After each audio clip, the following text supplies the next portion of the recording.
mas limpyo nga ugma. Kahayag sa buntag sa kalsada, bagong adlaw sa atong til naglakaw. Nagpadayon nga klaro tinuod, matag biyahe, sad nga buhi og buot. Gikan sa hilong nga ligid padulong sa langit, mas limpyo nga damgo at tubangan sa mata. Dili lang dalang gikan diri nga to dito, kundi lipagi sa pagpakita nga nagmahalta. Pamati sa kugmaon nga nagatawag sa matag likog kausaban mabati. Usa ka gamay nga biyahe, dakong ugma, matag banaw tudlo sa pagkatonato. Nagbiyahe ta kaumaon sa berdeng pagi, matag dalan mas limpyo nga ugma.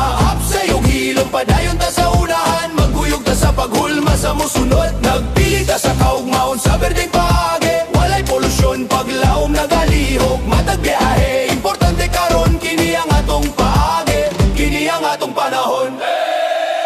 Andam nga kamot, mahigalaong pahiyom, 5 ka bituon nga serbisyo. Kilometro, matag kilometro, modernong kasing-kasing elektrikong damgo. Gipadagan sa kahulugan sa ugma, gikan sa busy nga syudad hangtod baybayon. Pilipinas nagdanag sa matag biyahe, progreso nagpadayon, tapad-tapaduban sa garbo. Among sakyan ng dildalanan, inobasyon sa among ritmo. Pagatiman sa kinabuhi sa tanan na mo buhat.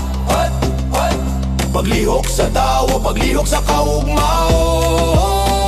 uban sa saad nga ligon ug tinuod.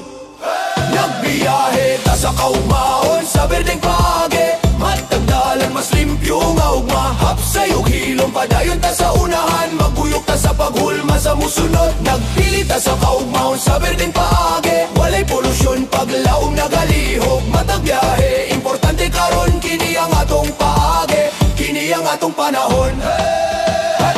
Bisan taas ang dalan, dili ta mohunong. Matag kilometro, kalibutan mapataas.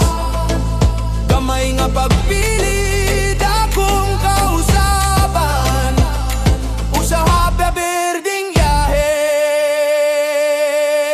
iguna. Nagbiyahe ta sa kaugmaon sa berdeng pagi, para sa syudad, para sa mga anak.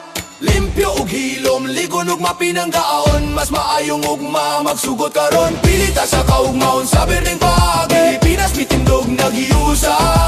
Matag biyahe, importante karon, Green GSM naglihok sa yuta. Matag biyahe, importante, matag biyahe.